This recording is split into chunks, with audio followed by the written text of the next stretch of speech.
Amados irmãos, amados amigos, que a graça e a paz do nosso Senhor e Salvador Jesus Cristo esteja em nossos corações, em nossas vidas.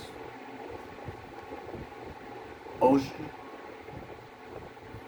quinta-feira, dia abençoado, mais um dia que Deus nos dá para que possamos testemunhar e levar a sua santa palavra a todos aqueles que chegam a esta live.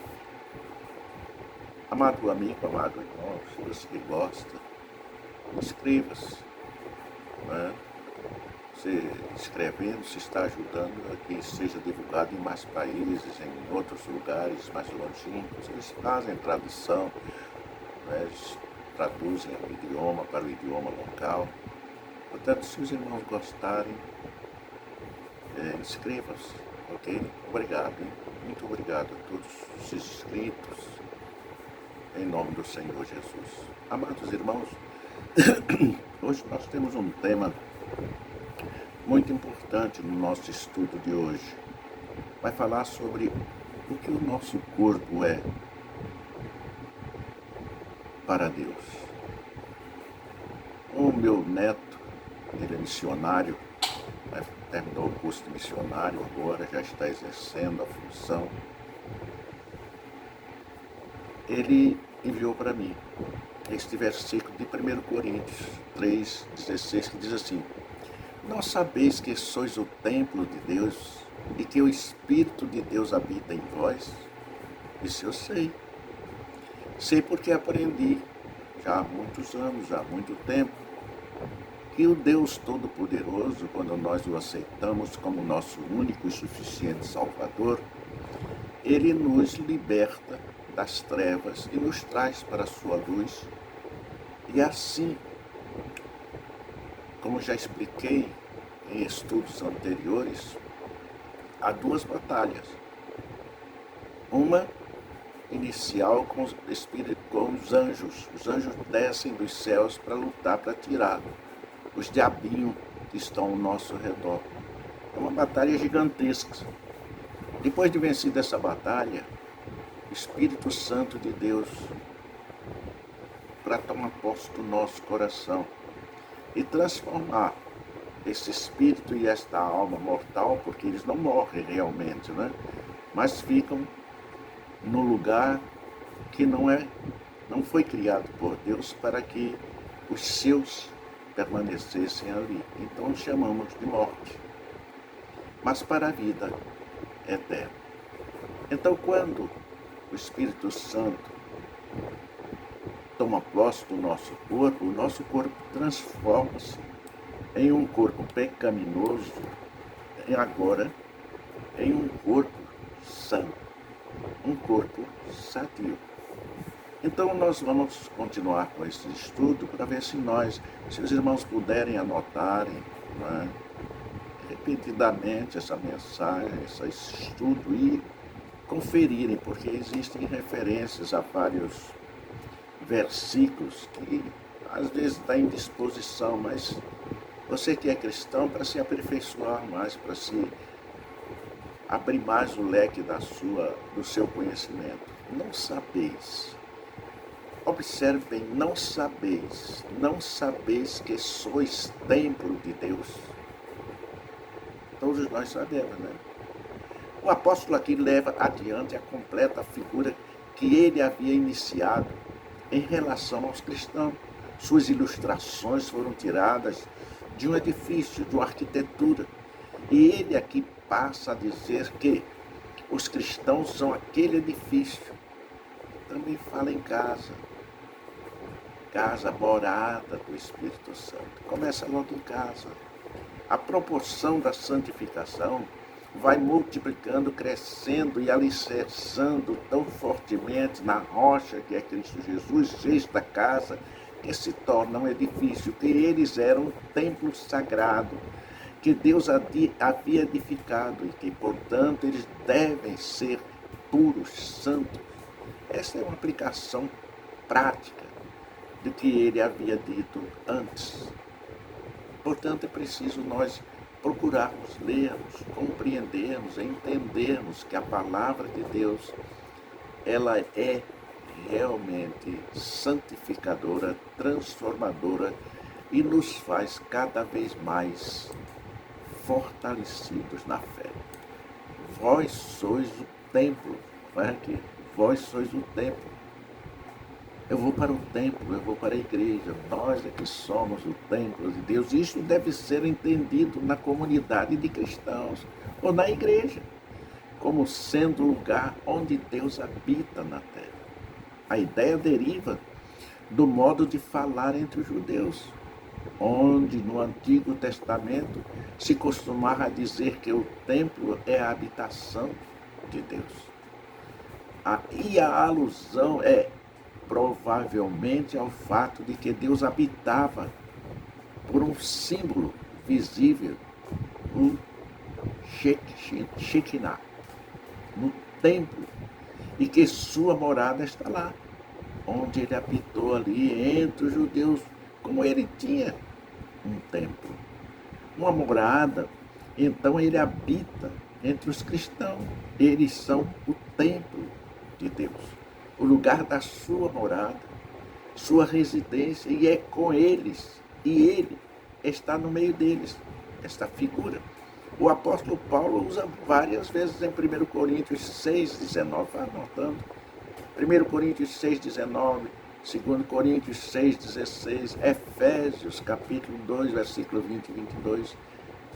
Eisnes e Weston citaram muitas passagens nas quais uma mente virtuosa é representada como templo de Deus, e na qual a obrigação de preservar aqueles inviolados e não poluídos. A figura é linda e muito impressionante. Um templo foi um edifício erguido para o serviço de Deus. O templo em Jerusalém não era apenas o mais magnífico, mas também o mais sagrado. O que é de Deus tem que ser sagrado, e o seu corpo é o templo de Deus, pelo fato de ter sido dedicado ao serviço e pelo fato de ser a residência especial de Deus. Por isso, santificai-vos em oração, santificai-vos em agradecimento a Deus, santificai-vos para a honra e glória do seu santo e excelso nome. Este é o Deus Todo-Poderoso. Este é o Deus a qual nós devemos render glória e obedecê-lo totalmente. E assim é considerado como uma espécie de sacrifício. Violar esse templo é devotá-lo a outros usos. 1 Coríntios 6,19. Ainda em 1 Coríntios 3,17, e que o Espírito de Deus, preste bem atenção, o Espírito Santo de Deus, a terceira pessoa da Trindade, isto é provado exclusivamente em 1 Coríntios capítulo 6,19, onde ele é chamado de o Espírito Santo. O Espírito Santo habita em você, habita em todos os cristãos, como Deus habitava anteriormente no tabernáculo e depois no templo. Então, seu Espírito agora habita entre os cristãos. Isso não pode significar, não é?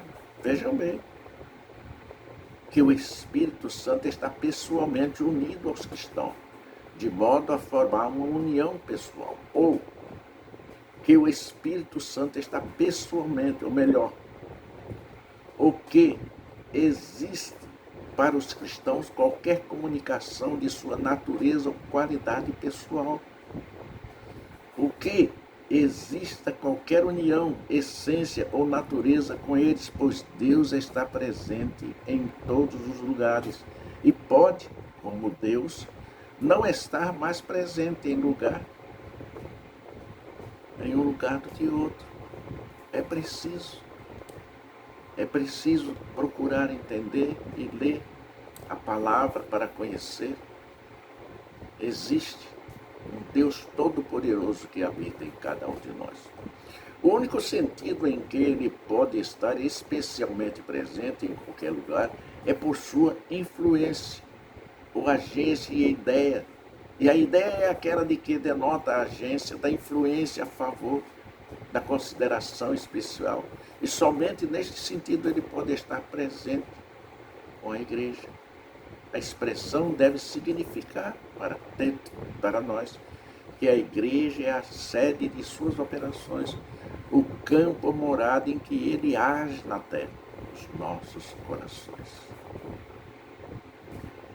Sua influência, então, produz os efeitos apropriados às nossas ações, ao nosso amor, à nossa alegria, à nossa paz, à nossa longanimidade. Está em Gálatas, capítulo 5, 22 e 23. É muito importante que nós tenhamos conhecimento da palavra para que não venhamos a viver erradamente. Não é? Ele produz consolações que sustentam e guia o seu povo. Que eles considerados dedicados ou consagrados a Ele. Que eles, povo de Deus, são especialmente queridos por Ele. Que Ele os ama e assim faz sua morada com eles. Veja, em João capítulo 14, 23. É preciso ser vencedor.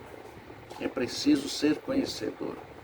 É preciso ser realmente digno e honrado em todas as direções, em todos os sentidos, para recebermos a graça e as bênçãos desse verdadeiro Deus. Ele não engana. Ele não engana. Pedi e dar-se-vos-á aqueles que merecem. Né? Pedi e recebereis aqueles que merecem. Que não merece, Deus não vai ceder. Essas palavras importam a presença e a habitação real do próprio Espírito. O fato, claramente atestado, mas é misteriosamente. E não pode ser explicado de maneira distinta. Só com o conhecimento da palavra e do Deus Todo-Poderoso que nós somos. Em relação a essa sua essência, ele está tão presente, tanto com os incrédulos quanto com os crentes. Seu morar neste último deve ser, portanto, deve significar que ele se manifesta de maneira especial em suas almas, em suas vidas, em seu proceder, que exerce nos cristãos um poder gracioso e produz efeitos que outras pessoas que não têm este verdadeiro Deus não expressam e nem experimentam. Não conhecem, não sabem, ignoram. Podemos ilustrar sua presença com eles, como distintos de sua presença como as pessoas em geral. É preciso entender, compreender, para crer. Porque este Deus Todo-Poderoso nos ilumina e nos dá poder. Abra os seus olhos e veja a luz de Deus, iluminando os seus caminhos, conduzindo-os à luz perfeita e plena e eterna, que é a vida. Ele é a luz da vida, Ele é a água, Ele é o pão. Ele nos alimenta, Ele nos dá perdão. Ele nos fez para que nós o adorássemos em espírito e em verdade, e não correndo atrás de procissão, se curvando diante de imagem de pedra, de barro, de latão, de ouro, de prata. Não, é de espírito, é pela fé, pelo ouvir, que se compreende que este Deus poderoso está habitando em nós e entre nós, nos dando luz e luz eterna. Que Deus continue nos abençoando abundantemente. Em nome do Senhor Jesus. Amém.